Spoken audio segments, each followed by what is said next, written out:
So this is an exciting day. Hello and welcome to what we're currently calling the Platform Podcast. I'm Mark Council, one of the co-founders of Platform. I'm Stephen Whitaker, one of the co-founders of Platform. So we are starting this podcast because in 2026, we have made our mission to bring people closer to what we do. And we've started that with the vlog that we've been putting out this year. So we've been sharing each week what's been going on inside Platform. I've been making a very conscious effort to share more on our social media, in our emails about what is going on day to day and not just promoting ourselves as a gym. Like, people know we're a gym, but this place is special. And I felt like for a few years, we haven't done a good enough job of showing why this place is special. So in reality, the way I want to do that is just share the reality of it. And you can make your own mind up whether or not you also think it's special. So today's episode is going to be the first episode of what is the Platform Podcast. And today we are going to talk about the journey, the story that made Platform what it is today and the beginnings it started from, which I would absolutely not recommend to anyone to start a gym or a business in the way that we started it. How it all started. It's obviously we're nearly 9 years in now. Yeah. From opening Platform on day one, I guess it's more like 11, 12 years in from the start of the actual journey of it was the seed. 2015, I started in the unit on my own, and it was 2016 where the wheels started for Platform. Yeah. I mean, I guess you could go all the way back to, when did I pass my driving test? Oh, wow. Should we start there? I guess we can start with how we met, can't we? That's not a bad place to start, I suppose. We met, yeah. It probably ties a lot. Before your driving test. Before my driving test, 14, 15-year-old, 20 years ago. Wow. 19. Would it be 25 years for you because you're only 40? Give it a rest, mate. Steve's 14 months older than me. Not even that, 13 months. 13 months. But there's a period of the year for about 3 weeks of the year where Steve's 2 years older than me on the calendar, and I'll make sure he's aware of that. Yeah. And it's going to be soon, that. It's coming up. My favourite 3 weeks of the year is on its way. It's around the Platform. Time of Platform's birthday as well, so there you go. Yeah. I can distract myself with that. Yeah, we can start there. So I guess it ties in a lot to the way we started at Platform originally with the original model we had when it was Platform Performance as opposed to Platform PT Gym. Yeah. I'll obviously talk about that shift a little bit later on. But yeah, we met in a boxing gym at 15, 14. I'm laughing because I already know what joke I'm going to say. And you're sick of it because I've been saying it for 20 years now. Your reaction I'm going to say was mine. Yeah, we made a joke last time we spoke about this on a podcast, and it's a good way. This isn't Mark's joke. A good way to start out is punching lumps out of each other before you get into business together. And I do think that has actually stood us in good stead, to be fair. Steve had a straight nose on it. It lands. We might as well get it out. It lands every time. So yeah, we met there. I think it teaches you a lot in terms of you can tell the person that you're going into business with. You can see what they do in the gym. You can see how they display themselves, how hard they work. If there's a time where we've got to get serious with training, do they level it up? How does that change?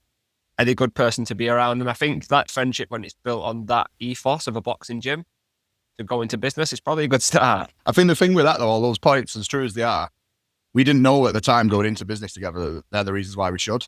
Maybe subconsciously there was a thread of, I know Steve's a hard worker. Yeah.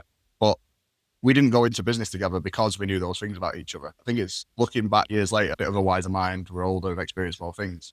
In hindsight, looking at that period now, I think we can see that. But I don't think we knew that as we went into partnership, did we? Those lessons from boxing were going to carry into business. I guess not. No, not at all.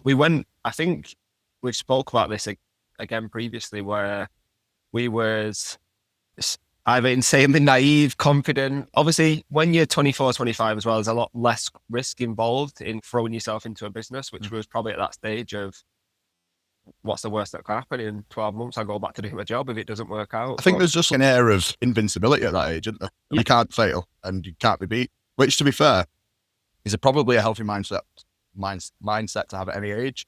The Barry Hearn mindset of I can't be beaten. You cannot beat me. I will not be beaten. But definitely felt the impact of being beaten by life over the last few years, haven't we? Without a doubt, right. I think if we go back to that time then when we met in the boxing gym, it was literally Stalybridge ABC in the back of Ultimate Fitness. Carl and Alan were our coaches. We didn't know each other. We trained together alongside each other in that gym. Yeah. It was me, you and Anne primarily, wasn't it?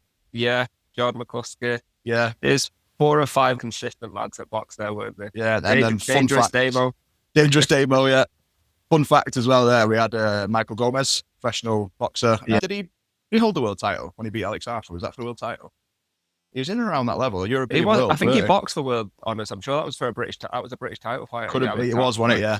That's what big British title fights used to be. Yeah, arenas and huge fight. But yeah, we trained with Michael Gomez. We actually trained with Michael Gomez at the time where he fought Khan, didn't we? We was in the gym training with him at the same time. I was lucky or unlucky enough to get to do a couple of rounds of him, to be fair. That was fun. Bobby was a Bobby Rimmer legend, to be fair, great in the boxing world. Decided to tell Michael Gomez I was 67-0 amateur, beat everyone beforehand. I'd knocked out 45 people. This is 10 seconds before I'm about to spar him. And Mike's like, you told me to go easy. So he battered me for 2 rounds, basically. Pulled my guard over my eyes, pinched my back, every dirty trick in the trade. You knew it. And that was you was what, 16? I was 17. Yeah, I'd had about 7 fights, if that. So, yeah, it was good fun. It was a good era, wasn't it? I remember coming in some nights and Sky Sports cameras were there. Yeah. There was obviously the background skipping away, weren't we, in the bags and stuff. Brian Rose, Jack Armfield, lads that got, again, British. Brian won, defended a British title. Jack got to British title level. Brian boxed for a world title, Madison Square Garden. He did, Andrade, yeah. Something like that. I've aged a lot since then, mate. Yeah. You know? But yeah, tell me about good times in the boxing gym. And I think they're the memories that you look back and cherish. And interesting, if I'm skipping forward a little bit, they're the memories we wanted to bring into the gym for other 100%. people. So that was probably, as much as, again, we didn't know any of that at the time, that was the seed of starting Platform together. Yeah. We'd both experienced that. If you look at a boxing gym from the outside looking in, especially the good spit and sawdust, old school boxing gyms, they can be scary places to someone that has never been in one, has never experienced what that's on the inside. I mean, the scary places sometimes when you have experienced what it's, but you go in, everyone has a bit of a laugh. Everyone takes a piss out of each other. There's always a bit of banter flying around. You have got people there then obviously punching lumps out of each other, which is the scary bit. You've got people smacking a bag. You've got people sweating the head off and grafting hard, and everyone on the gym floor is pushing each other as well at the same time. If someone's boxing on the weekend, every single person in the gym wants to see that person win. It becomes this family of people where it's a lonely sport where you have this support network around you that is incredible from your own gym. You win, you go back on the Monday, everyone's cheering, everyone's buzzing, you lose, you go back in, everyone's got their arm around you, everyone's telling you to get your chin up, everyone's pushing you again to work harder than you have before. That ethos is missing from 99% of gyms in the country. And that's what we wanted to somehow pull together and bring and put into a normal gym environment for people who are missing that. It's missing from that gym environment. So that, I feel, was the start of the vision for Platform. I think if you peel forward a few years then, we met at Stourbridge ABC. We got to know each other. We trained together. There's a few moments where we've been out to shows, some pivotal times, weren't there? We're looking back was what formed our friendship. 100%. We then, Stourbridge ABC closed for various reasons. And when we closed, you was just turned 17, I think, and doing your driving lessons. Yeah. And you said to me on that last night when we were leaving, like, do you want to carry on boxing? And I said, yeah. And you were like, well, when I pass my driving test, I'll let you know. I'm going to have a van from work and we'll start boxing at the time. It's called Bredbury Stockport ABC. Yeah. That was known at the time as one of the best or better gyms in the area, and we wanted to be a part of it. It was a 20, 25-minute drive for us. So, 4 months passed, didn't speak to each other, and then got a text off you one day saying, pass my driving test, yippee. Yeah. And then... yippee, is that what I wrote? Yeah. Wow. Yippee! Did you have to share that? Yeah.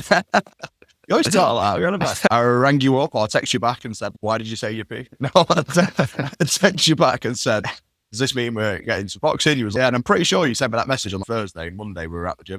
Yeah, I think because it was August when I passed my test. I don't know if you remember. The boxing has seasons, very similar to football. Ends July time, restarts in September. The first time we went to the gym, there was a table tennis table in the middle of the gym. Yeah. It was some people was boxing, some out. It was a bit all over the place, but it was just a good time to get to know people. It was basically in the off season. The gym opened 2 nights a week, and it was very non-serious. The training, exactly. It was a bit more like a community hub on it. 100%. My first time walking in, we didn't have a clue what was going on. Yeah. So I walked in. There's Louis Arrowsmith. If you local, you probably know who he is, to be honest. But it is honestly a top lad, to be fair. I loved him a bit. So at the time, I'd had 3 or 4 fights. Louis had 12 fights at this point, boxed all his life. He's knocked 8 or 9 of those out. Yeah. And I walked in, he's like, oh, do you want to do some sparring, mate? And I was like, yeah, I will do. I've no idea who he is, what's going on. And Royston, he was the coach there, Roy, Louis' granddad as well. He's our boxing coach for years. He was, Louis, stop being a dickhead. Leave him alone. He's playing table tennis. And that was that. And thankfully I didn't spar him that night. We had lots of spars. Do you know, I remember though, and that it was either the same night or like the second time we went or whatever. I remember a similar thing where Roy had said, "Do you fancy doing some sparring with Big Chris?" Yeah. I remember thinking, well, if he's called Big, no, probably not. Where's Little Chris? He's not really sold it, yeah. But I'd not seen Chris at this point, and the way that the gym worked in Bromley, it was in a basement on it, so he walked down into the gym. Yeah. So Chris appeared up 5 or 6 steps from me and was also found out why he was called Big Chris. Yeah. And he stood there and I think, fuck me, I'm not getting in the ring with him. But that honestly, he probably brought me on more than any other fighter because he ended up getting to national level, box for national titles, and I was sparring with him 2 or 3 nights a week. Learned so much from him, and it developed me. So Central area champion as a pro as well. Yeah, called out by Tyson Fury. He was called out by Fury. He's had some good scraps over the years, hasn't he, Chris? Yes. A few of the lads from that club have gone on and done good things They in have their careers, indeed. and then the other half have ended up in prison. So did all right, falling in the middle, really. We met at Staybridge ABC at close. We met to Bredbury. Honestly, we had 7 or 8 years there, didn't we, between the ages of 16 and 23. And that was at the stage where you had obviously started uni. Mm-hmm. I was a dummy for a lot of the time, then for Marco for various different studies where he's got me skipping, hitting a bag, doing pad work, in the ring sparring people where literally after every round, my opponent's resting, by the way, just casually in the corner, not having a nice little breather. I'm getting gloves on and off. I'm getting my heart rate checked. I'm getting my finger pricked, taking my blood, chucking my gloves back on. I'm like, go again. But obviously various tests in the gym and stuff as well. And that's where the love for me from the scientific side of it, the strength conditioning side of it, all started falling into place. So I think it's worth saying at that point, I went the traditional route really of school, college, A-levels, did PE, went to uni, did sports science degree, then finished that sports science degree at 21, went into my master's, which I finished at 24. And it was in the period of doing my master's degree, which is when I opened what was my first unit, which I opened with a different business partner. That ended up not working for various reasons. And as that was coming to the end, I started that unit in 2015, and it comes to the end of 2016. We could see that partnership that we'd got into initially was coming to its end, and I was looking for what did I want to do next, because the business had done well and I knew it was what I wanted to do. And that was where all them I was doing my tests on you for uni. Yeah, you was a subject in some of my studies for blood work, for force production. Obviously, we'd been friends since the age of 13, 14, something around that. So we'd been friends for 8 years at that point. And you started training with me, didn't you? You started to come in the evenings. Yeah, so you'd obviously took a bit of a pause from boxing at that point. Yeah. I was still boxing and I was doing my S&C. Obviously, Mark's unit was the perfect place for me to do it. I could obviously have gone and trained on my own anywhere else at that point, but it was local. I knew that if anything went wrong or I weren't doing something quite right, that Marco was there to point me in the right direction. So I was just training there, seeing his growth and his journey of building this unit for himself, which was obviously great for me as well, supporting him as a friend more than anything else along the way too. So. And there was 2 critical things that happened around that time when I think back. So the first one was just before I opened that unit with what was my ex-business partner. I'd got to a point where I'd worked in the industry as a strength and conditioning coach, and I'd seen that everywhere I went, the atmosphere was miserable in that for a strength and conditioning coach in a team, if the team did well, the manager got a pat on the back. Whereas if the team lost, it was because strength and conditioning hadn't prepared them well enough. They weren't fit enough or strong enough. I worked at a few different clubs. I won't name those clubs, but I worked in cricket, I worked in lacrosse, worked in swimming, worked in football, and it was just the same environment everywhere I went. So I got to a point just before I opened that unit where I went on holiday, and whilst I was on holiday, the thought that was in my head was, do I leave the industry? I've had enough of this, do I do something else? And I realised at the end of that 2-week holiday, it was literally the last day I had an epiphany, which was that I loved the job. I loved working with people. It was the environments I was doing it in that I didn't enjoy. And that if I was going to continue this, I had to do it in my own environment. I had to create my own place. So I think that was the first real, because before that point, I'd never thought of being self-employed. But I realized that the only way I could create the environment to work in with the people I wanted to work with was by doing it myself. So that was what spurred that first unit. And I think the second pivotal point was, as we come to the end now, looking back of what was being in that unit, you'd originally gone into working sort of on building sites and plumbing and so on, but you'd started to think, I want to work in health and fitness, and was considering doing a nutrition degree, weren't you? Yeah. So yeah, I was training in the gym at the time. I was obviously like 24, was I? Yeah. Yeah, 10 years ago, probably. Sound about right. Scary. Yeah. And yeah, I was just really delving into it, enjoying that side of it. Obviously, I was on my own journey as well from this. Before I walked in the boxing gym, if you wanted to look at my own personal story, I'm this little skinny kid with glasses and braces, which I know is hard to believe now. Yeah, so that journey for me was mad, going into a boxing gym, getting into that side of it, going down the strength and conditioning route.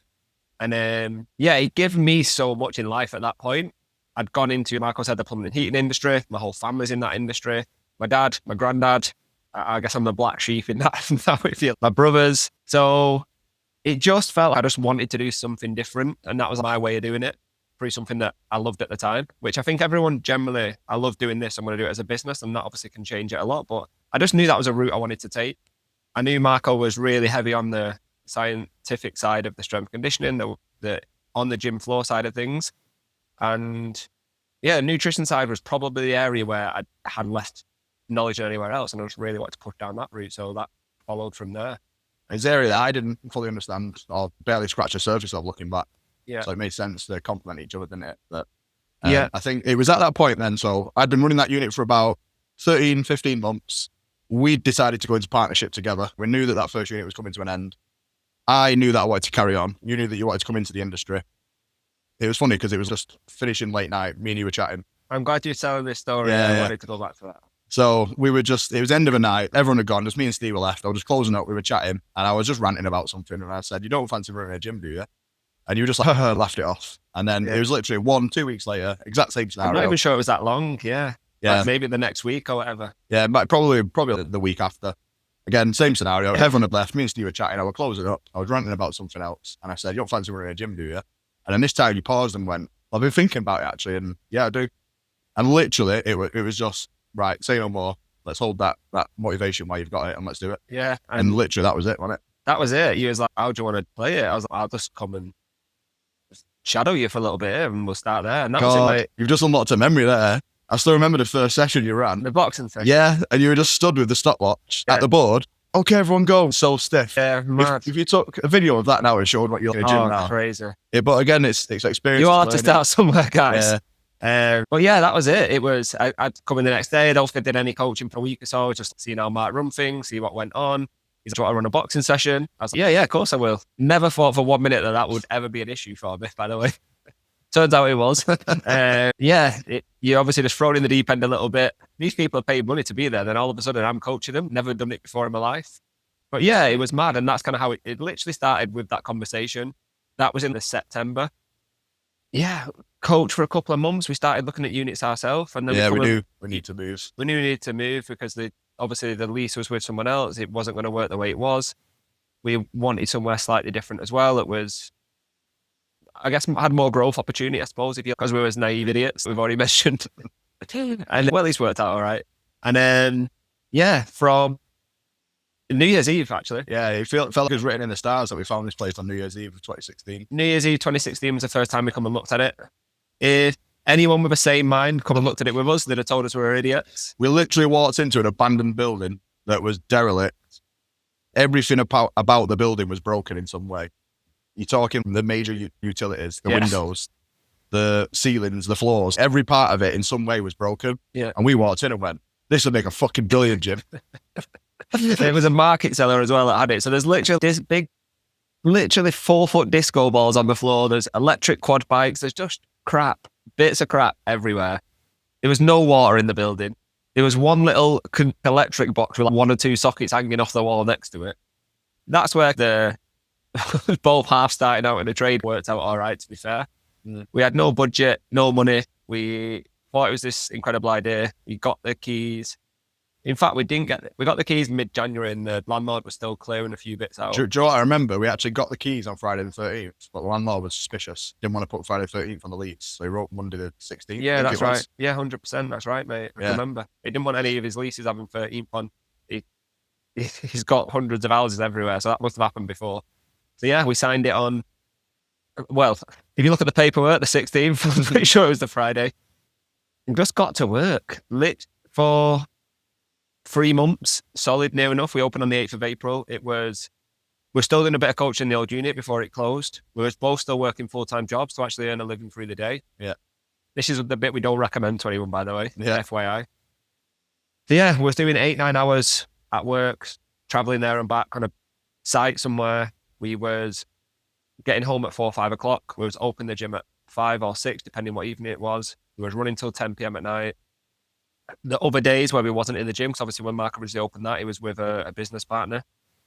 So he had 3 nights. The other guy did 3 nights or whatever.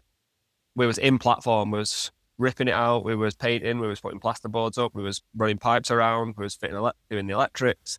Anything and everything that you can imagine needed doing in that building, we did. We threw ourselves into it. We had very little sleep for 3 months. Took out a $5,000 car loan, which paid for pretty much everything that we Hook needed. or crook, like whatever we could do. Paint, and we got so much help off friends, family, other people like that. We realised then once we'd spent every single penny on opening, we still had no money to actually open the gym whatsoever. I think we might have got a little bit more money off my dad at some point just to get us through the first few weeks. I think the benefit as well of me doing the first sort of 15 months in the other gym is I didn't take any wage from it, and every single penny that I earned, I bought new kit.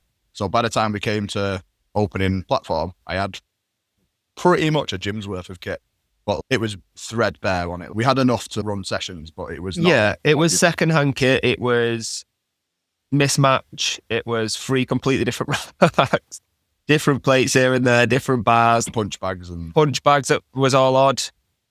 None of that mattered, and none of it had ever mattered in a boxing gym. And I think that was the beauty of it.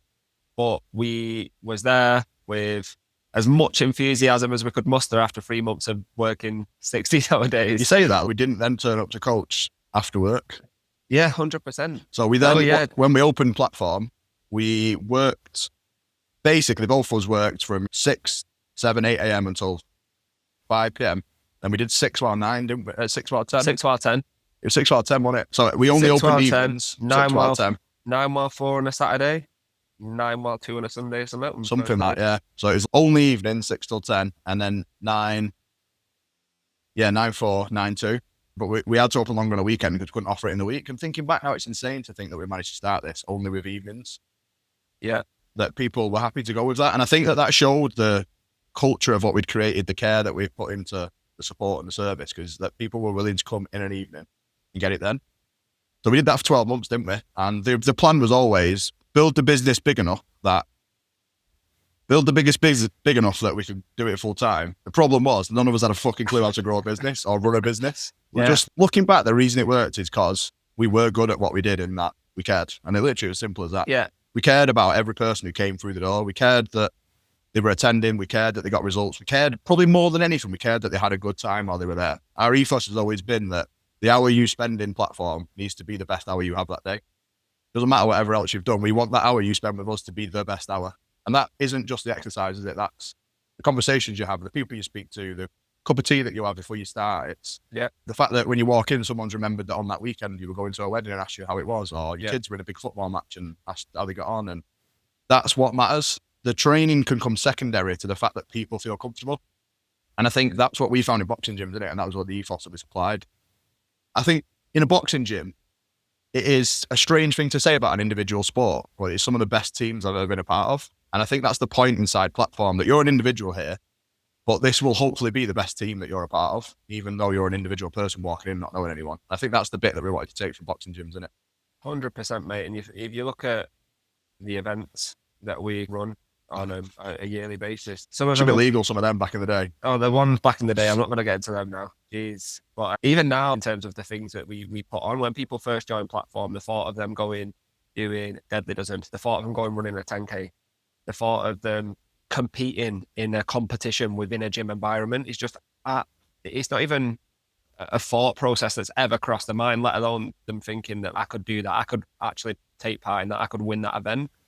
And then when you get here, you've got this support network, you're having a laugh on the gym floor, you push yourself, you've been consistent for the first time ever in your life, all these things have happened.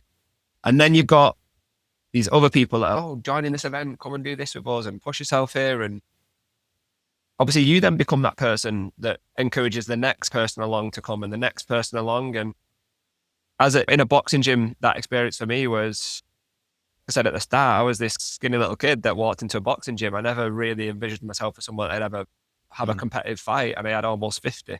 I travelled to Sweden. I travelled to Poland. Even if you just look up and down the country, we went to box cups here and there where you go as a team and you're there in the changing room. There's 5 or 6 years. You're all questioning, what am I doing here? Why am I about to just get in that ring over there and fight another man? What am I doing? all these things running through your head, but you're just in a changing room having a laugh with a group of lads and girls that It's normal to go out and yeah. fight someone with a few other people watching.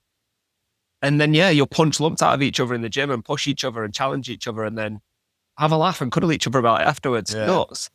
But yeah, you can bring that to a normal gym. And I think we've proved that in the sense of we don't take ourselves too serious in that aspect. You won't find that in many boxing gyms either. You'll find that you work hard, you graft, you put the effort in, but you've got to enjoy that process. You have to have a laugh. You have to take the piss out of each other a little bit. And that's, yeah, what I feel where Platform was born and what we still do today. And it works.